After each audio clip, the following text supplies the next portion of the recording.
Today's guest is Austin Hurwitz. This is actually one of my favorite conversations. What I love most about this conversation with Austin is his authenticity and his passion for what he does. Austin is currently the head of strategy and business development at Doodles.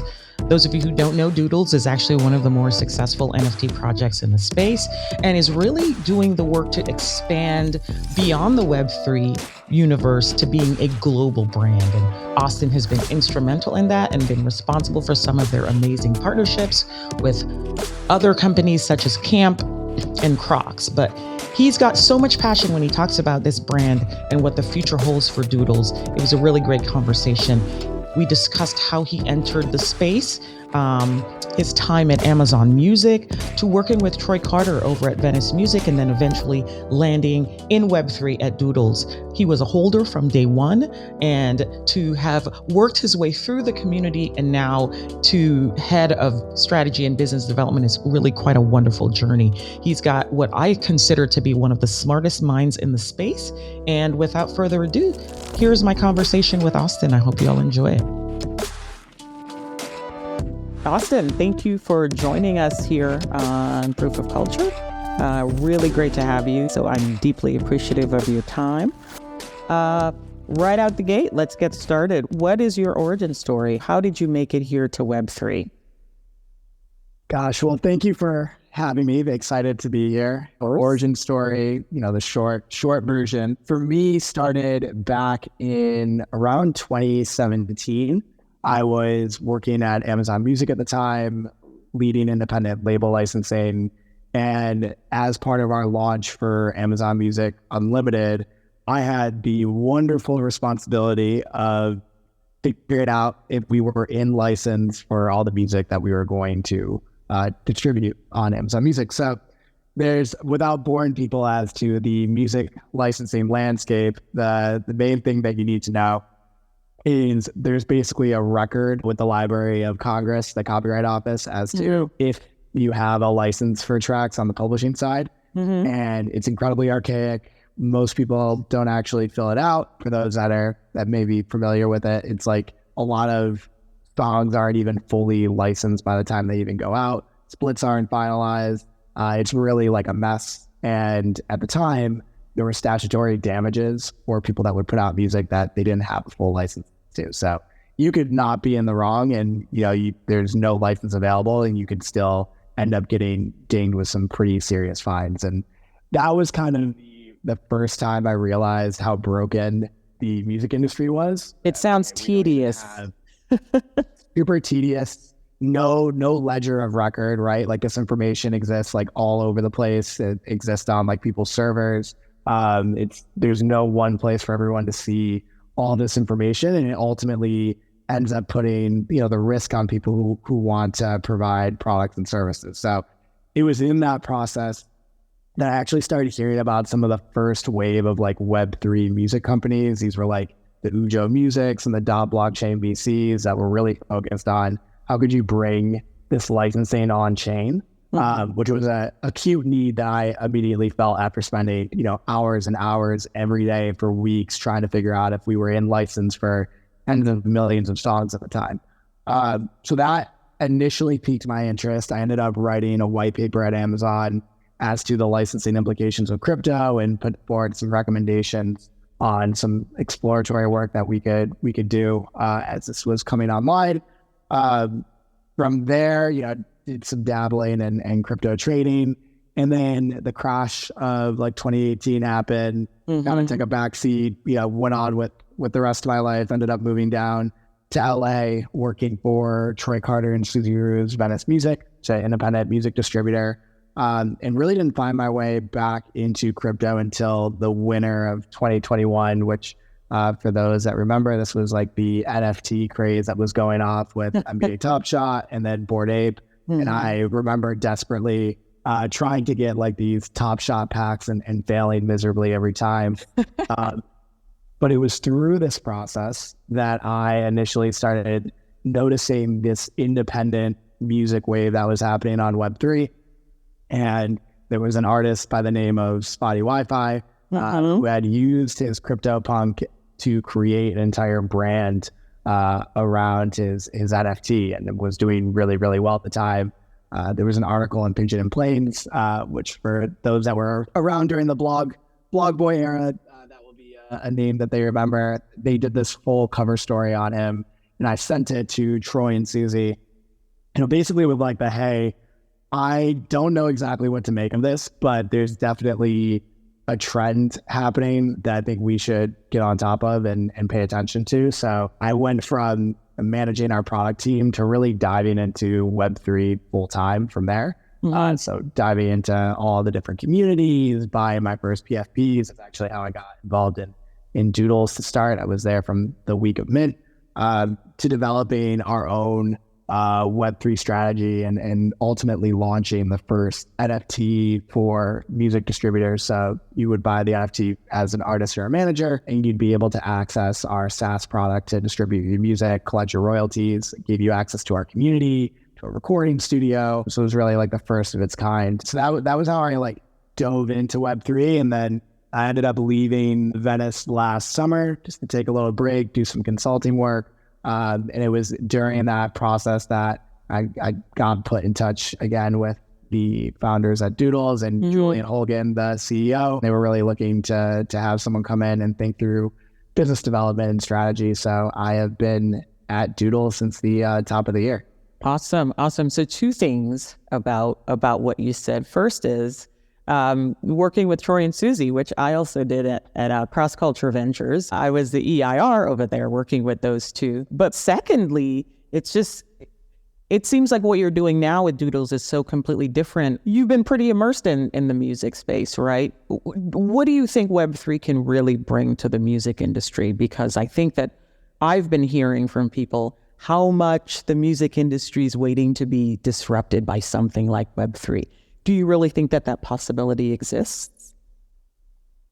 Yeah, if I had the exact blueprint, I probably would still be working in music, and we'd see a lot more product market fit. I think that the reality is Web3 music is very much in its infancy and really looking for a variety of different value propositions to go solve for. I think we often, for those that have spent time there, recognize that there are a lot of things that are broken within the music industry, particularly for independent musicians, whether it is how the contracts are set up, how they're getting paid, the timeline or the lag and how long it takes to get paid, the not having access to fan information. You sell tickets through Ticketmaster. You typically don't get that information of who actually attended your shows or who bought your merch, to how you interact with your fans on socials, and ultimately you not owning that social graph.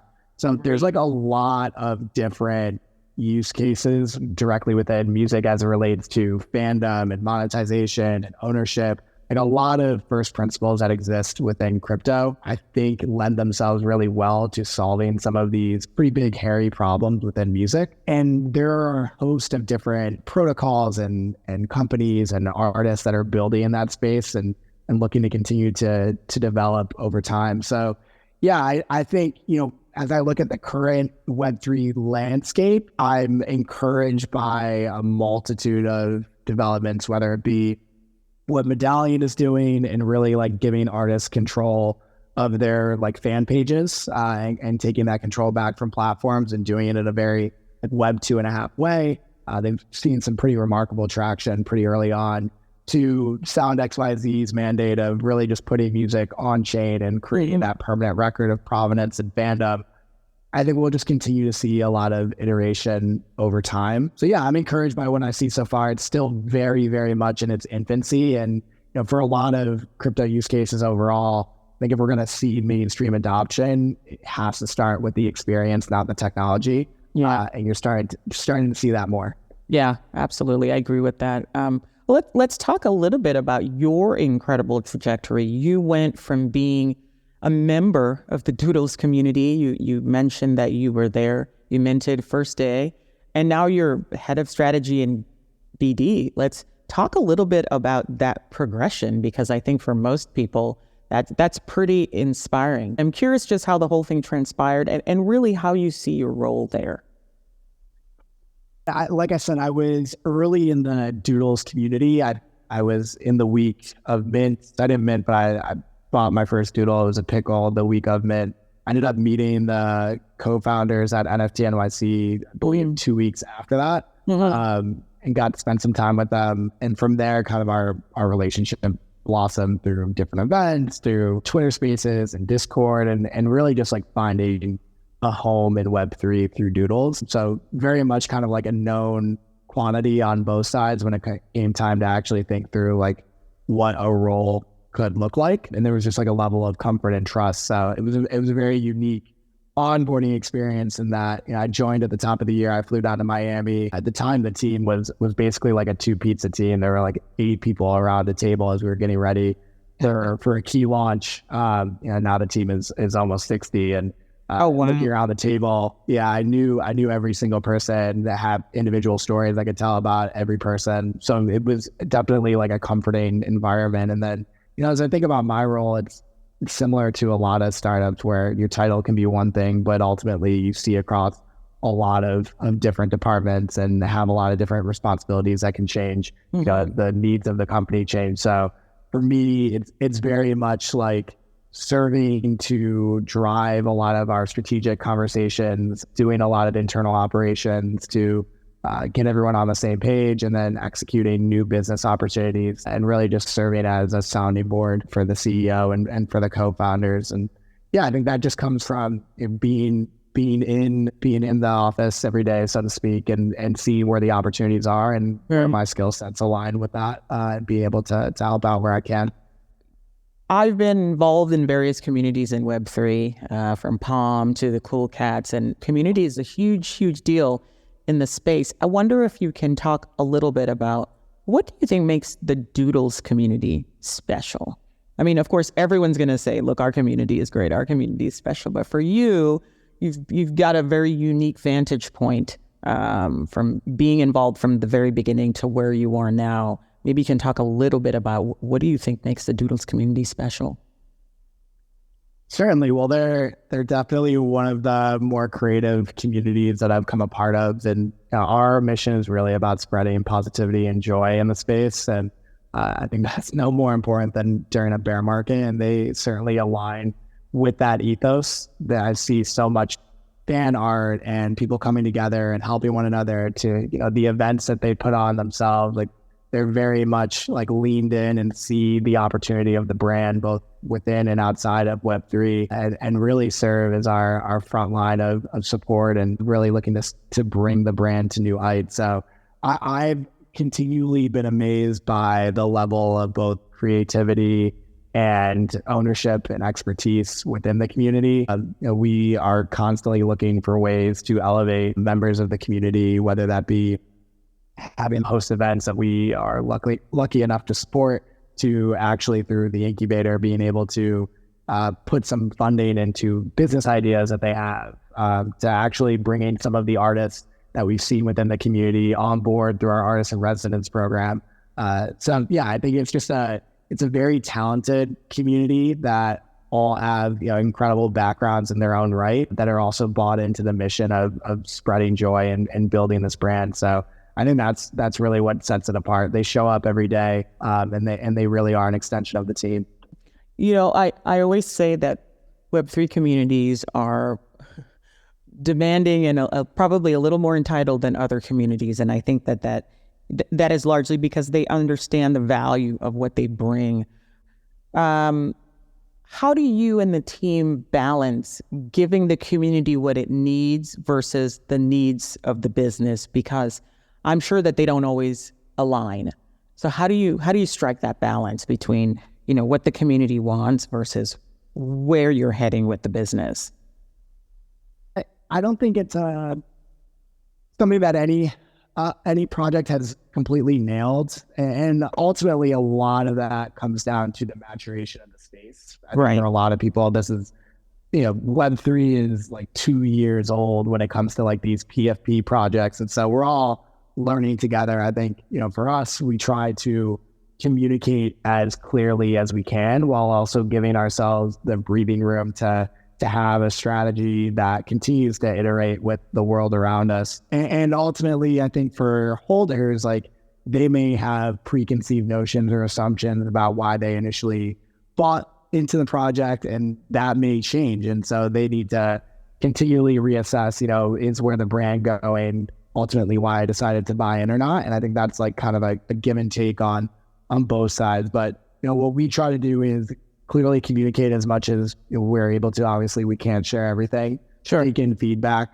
where we can, but also remain steadfast in our vision of what we're trying to build, and know that over time, that will lend itself to people gravitating towards that mission. Yeah, I recall some drama, I would say, in the past with regards to not keeping the community adequately apprised of what was happening. And I know quite a few of the larger projects have had the same thing where the community's like, oh, you haven't tweeted in, 6 months or whatever. But it appears that Doodles has recovered quite nicely, actually. What did the process of repairing that relationship with the community look like? That effort really started in earnest when we had some key hires come on at the top of the year, who were able to lend their perspective from the community or from other positions that they came into.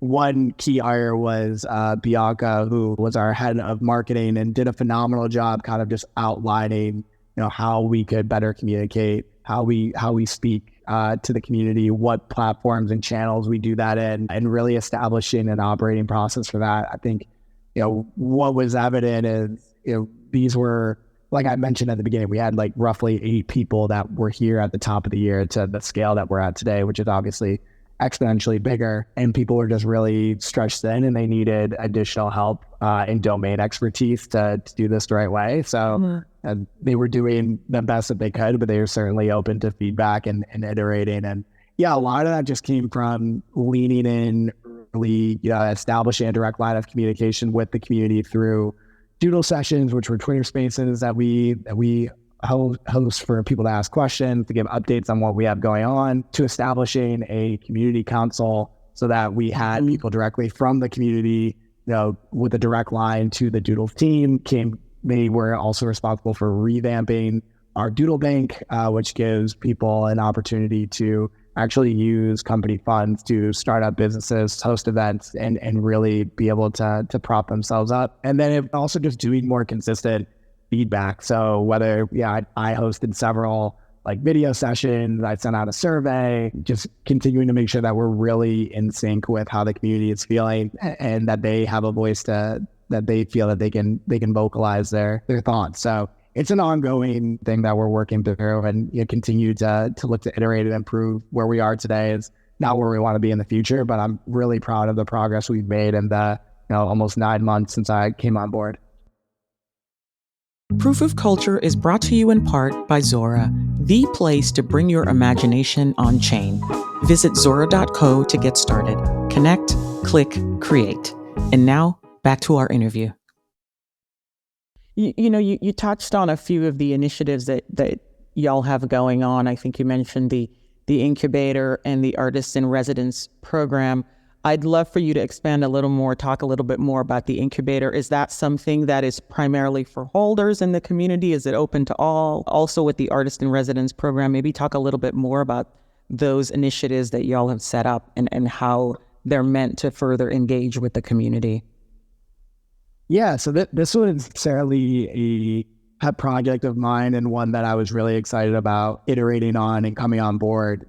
Actually, the initial conversations that I had, both within Doodles and then with Julian, as we were talking through what my role would be here, was around the Doodle Bank. Yeah, I initially bought into the project because I saw a lot of the opportunity through the bank of, okay, we're effectively operating as like a semi-DAO to be able to put forth different ideas that can help elevate the brand and ourselves. And that was something that felt very aligned with how I wanted to operate within the space and trying to be a builder.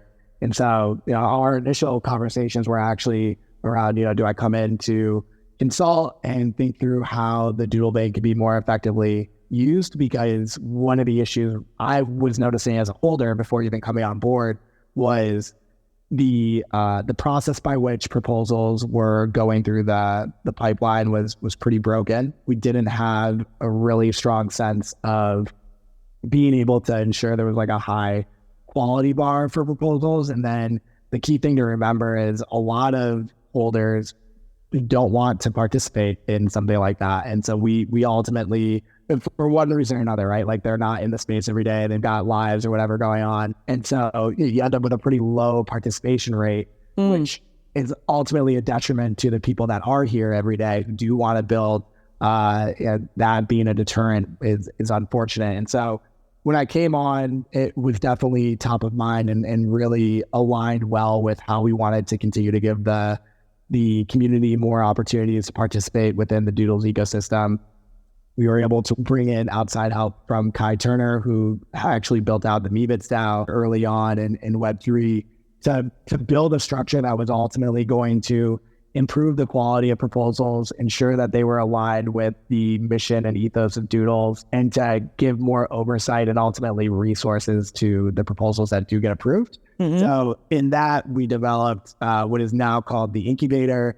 It is run by the community. So we have a council chair, a treasurer, a head of grants, a head of rewards, and a head of events that oversee everything. We also have 2 watch members, which are individuals who basically act as like board observers. So they join every meeting, they ask questions, they do minutes, they send it out to the community. And so they oversee like the day-to-day operations. They actually collectively built the MVP of the product, which is incredibly amazing to see and just shows the amount of talent we have within the community. And what it's allowed us to do is really define what type of proposals that we're looking for. So instead of it just being a blank slate of, okay, we have this treasury, like just put forward any type of proposal, we can make sure that the types of interests we're getting are very much aligned with where we're trying to go as a brand. So one of those pillars is bringing people together. So how do we create a framework for people to put on events, particularly around areas where we know where we're going to be? So perfect example being camp. We had our OG holder preview last week. And we had like a call to action for people to put on events. So our community members put on like a putt-putt event. They put on a Cubs game. There was like a boat tour. And it was a way for there to be this ecosystem of events around our holder preview where we knew people were going to be in Chicago. It's also enabled our community holders that may not be based in the States to start getting together more and have some funds to do so. So currently right now there's an event going on for Korea Blockchain Week. We were also able to fund the holders going to a crypto conference in Korea last month that I actually spoke at. So they were able to come for free and things like that. So there's events is a key pillar. Another pillar is around content creation, and we're actually able to really drive the awareness of the brand through content creation. So there's been 2 requests for proposals that have gone out so far. So this is where the team has an idea or they have something that they need help with, and they put basically the bat signal out of like, hey, we have a bounty.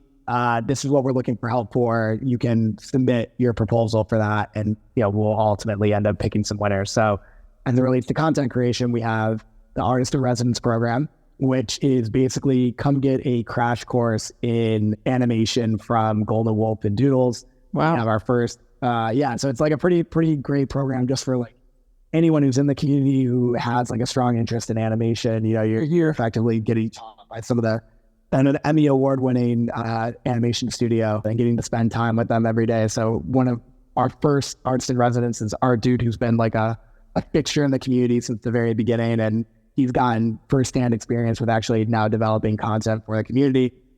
And then we also did a content creation RFP for camp. So we paid for people to come and do interviews, to create video content, blogs, and across the community for OG holders to come out and be part of that experience and actually get paid to do so. And then the last piece that we're really, and honestly, this is of all of them, the one that I'm the most excited about, is how can we actually incubate businesses using the Doodles IP? So you have a Doodle that you own, you want to create some sort of product or service. How can we elevate that offering and really give you the resources that you need to be able to prop that up and give you an audience for it? So whether that is creating CPG products to creating any type of game, how can we like give you some funding to set that up? So that is just recently launched as of like 2 weeks ago. So we're starting to get the first set of proposals around people that want to build different things with their IP that hopefully we'll have online in the coming weeks.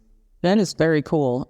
Really great way to just engage the community and reward them as well. I recall there was an instance, I don't know when it was. It was a while ago, and I think one of the founders had tweeted something about Doodles not being an NFT project, and I know that caused some ripples, not just I'm sure in your community, but I'm sure across the entire NFT ecosystem, as everybody was talking about it.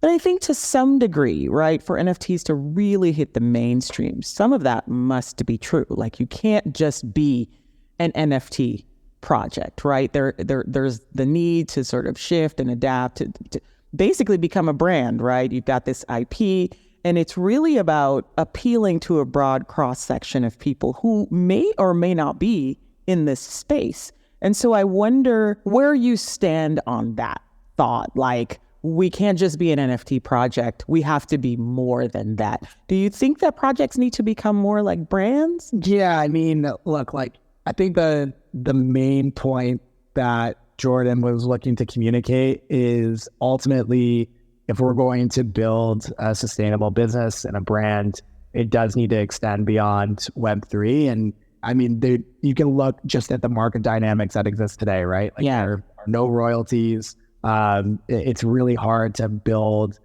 like revenue or any sort of like sustainable business off of NFTs alone. I don't think anyone is looking to do that.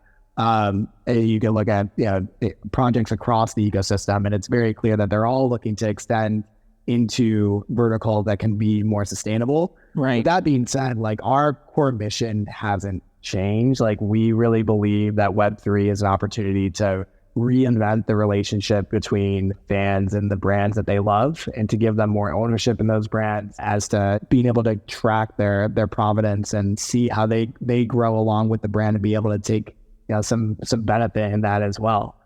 So that certainly hasn't changed. I think we constantly talk about what does fandom look like? What does co-creation look like? What does it look like to build and incubate a brand with a community from day one? All of those things remain core to who we are, and Web3 will remain core to who we are, and how we look to support OG holders and what we do. So yeah, I think there's a lot of truth in what he said about how we look to grow the business. I mean, literally on Friday, we announced details of our Crocs partnership. We partnered with brands like Adidas and Human Race and Human Made. We just launched a physical retail location in Chicago with Camp. And so we're doing a lot of things that like would not have seemed fathomable to just an NFT project a couple years ago. So it really is looking to build a timeless brand that reinvents how fans come into contact with it on a daily basis.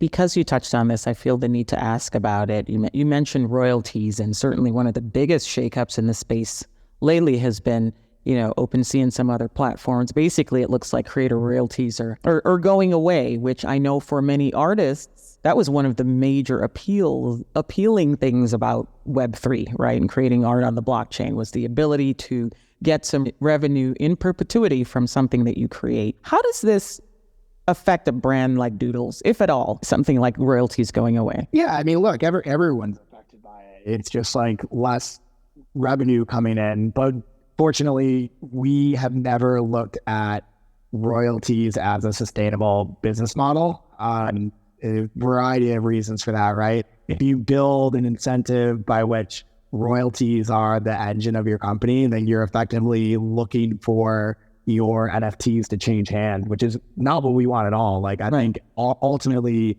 a barometer of success for us would be that people are not listing their Doodles and they're holding them forever because they love the brand so much. So royalty for us was never the end all be all, but obviously it has an impact in just like where revenue comes from. And I think we got a pretty early jump on how to think about sustainable revenue streams outside of royalties. I ultimately think it's a shame what's happening. I originally got into Web3 in part because of what royalties could mean for artists in particular.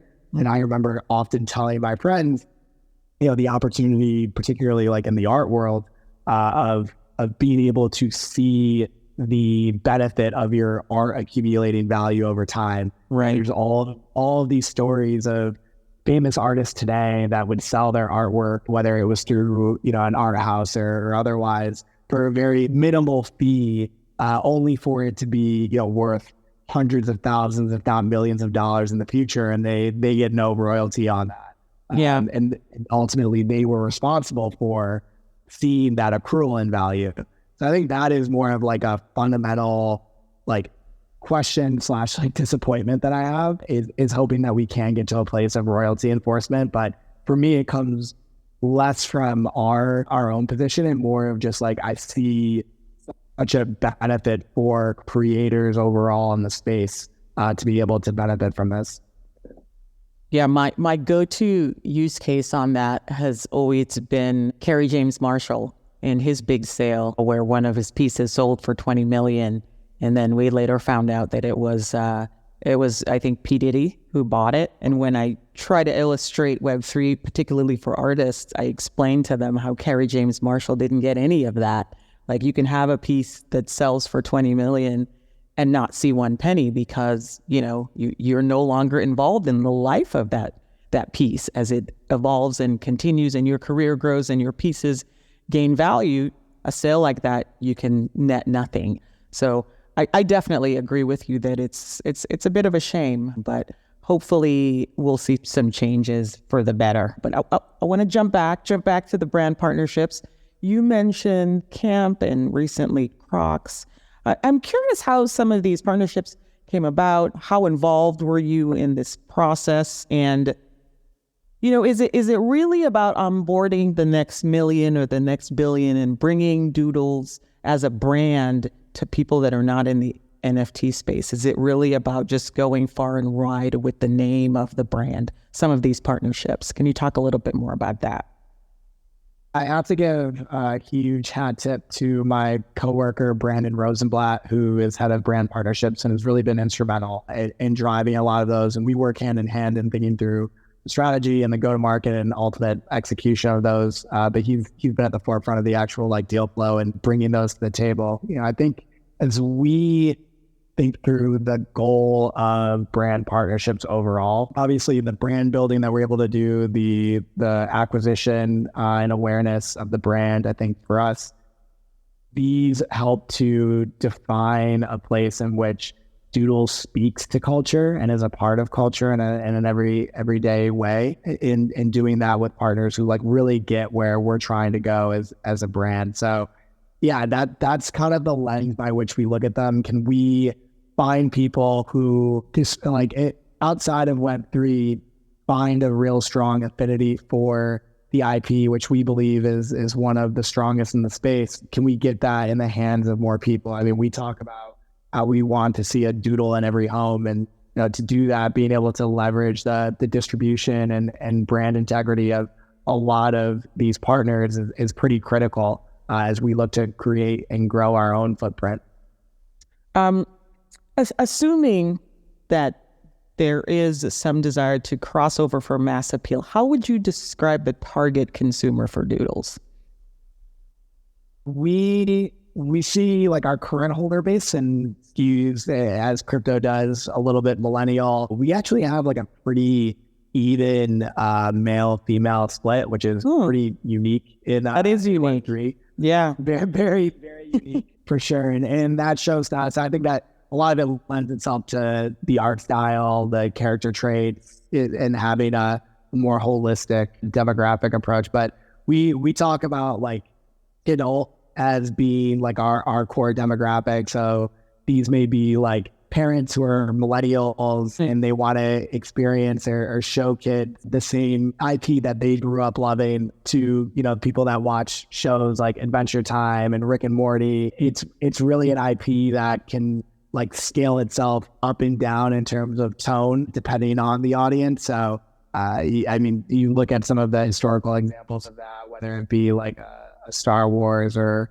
anything from Marvel, where they can come in a variety of different formats for kids of different ages and adults. Or you look at something like an Illumination and Minions of how it's geared towards kids, but obviously there are so many adult hidden jokes within them. I mean, they literally have like the bank is called Lehman Brothers in the first Minions movie. So there's like, there's a lot there. And I think we're generally targeting millennial, Gen Z, and collectors and people that are looking to really lean in with the brand. But we're going to continue to do these experiments like Camp, where we can introduce the IP to a different demographic and see how they identify with it, and take a lot of learnings from that as well. Mm-hmm. What's the big vision for Doodles? Like, where do you see the brand in the next, 5, 10, 15 years? I mean, the vision is to be one of the most recognized and loved IPs in the world. And I think where we take a lot of inspiration from is really strong character-driven IPs. So whether that is like a Pokemon, a Sanrio, like with Hello Kitty, like Marvel, like these are kind of like the high watermark for us. Yeah. Can this be a brand that is pervasive in culture, that people from all ages and all demographics can identify with? That's definitely the goal of where we're trying to go. There are so many movements in Web3, art, film, music, gaming, loyalty programs, etc. When you think about the intersection of entertainment and technology, what's next for the space? Where do you see it going? I mean, if I had a crystal ball, I more broadly think, well, this is something I talk a lot to my friends about. For the longest time, crypto adoption overall was focused on infrastructure. We need the infrastructure. In order for us to be able to adopt people into Web3. And with a lot of the recent developments, particularly as you look at layer 2s, what's going on with Base, account abstraction, the ability to have these like Web 2.5 type platforms and choose your own adventure, like we have the infra. I don't think infra is any longer an issue. It'll continue to develop. Where I think we have the most opportunity for growth is in developing user experiences that really solve a core need for a mainstream audience. When you can put the technology on the back burner and really just focus on starting with the experience and working back to the technology, as Steve Jobs would always say, that's kind of the next evolution that I see. And it's really like how we're focusing on as a brand as well, right? Like we're launching experiences where it doesn't matter your technical acumen. There's an adventure that you can participate in, whether it's using an email address to create your own doodle and buy wearables with a credit card, to enjoying our physical locations at Camp, to diving into our social content. And then maybe you do want to go deeper and you do want to explore the OG ecosystem. Well, then, we have ways for you to set up your own businesses and start events and have a full suite of offerings there. So I really think it's about just like solving a core need and meeting people where they are, and recognizing that there is not a one size fits all. No, I agree 100%. That's been a constant refrain of mine, is that if we are really going to sort of be more far-reaching and get those folks that we want to get into the space, that the technology has to be in the background and the experience has to be in the foreground. So I agree 100%. I only have one more question for you, Austin. I'm so appreciative once again for you taking your time. I'm sure you're pretty busy, so I'm really appreciative that you took some time to chat with me today. As always, our last question is, what does culture mean to you?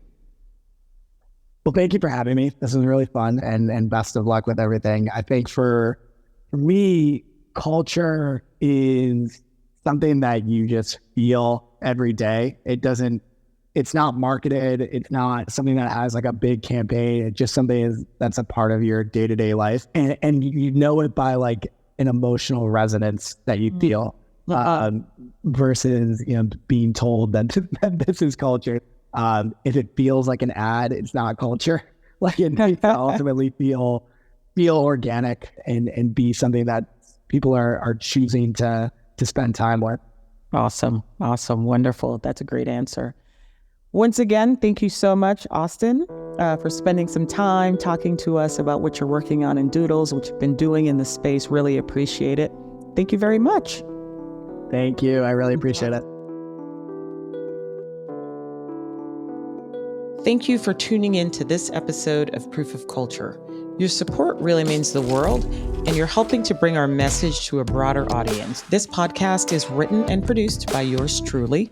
Don't forget, the conversation doesn't end here. I'd love to hear your thoughts, your feedback, or any suggestions that you might have. Reach out to me on Twitter at Sian Morson. That's SIANMORSON. And be sure to follow the podcast at proofofcult_pod. Your feedback and engagement really makes a difference and helps us to shape our journey. If you enjoyed today's episode and you found it enlightening, please share it with friends, colleagues, or anyone you know who might be eager to learn more about the cultural landscape in Web3. Your support in spreading the word is invaluable in helping us to grow our community. Our theme songs are A Long Way by Serge Pavkin Music and Titanium by Elysia Beats. Be sure to tune into our next episode where we'll continue to dive deeper into the fascinating facets of culture in Web3. Until then, keep exploring, keep questioning, and keep cultivating your own proof of culture.